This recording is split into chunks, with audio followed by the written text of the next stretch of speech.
নবীজি শেষ ভাষণে বলে গেছেন, ও উম্মত, হয় তুমি আলেম হও, নয় আলেমের ছাত্র হও, না হয় আলেমের শ্রোতা হও, না হয় আলেমকে ভালোবাসো।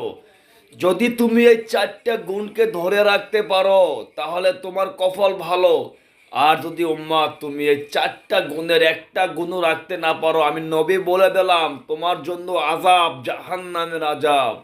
তোমাকে হাসরের ময়দানে বাঁচানোর ক্ষমতা কারো নাই।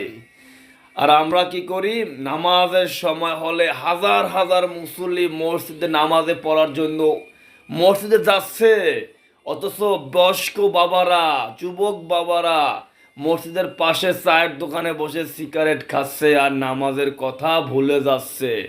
এরা নাকি আবার নবীর উম্মত, এরা নাকি আবার জান্নাতে যাবে নবীর সঙ্গে। বড় আফসোস, মানে আগুনের ভিতরে হাত দিয়ে বলে আমার হাতটা ভালোই আছে।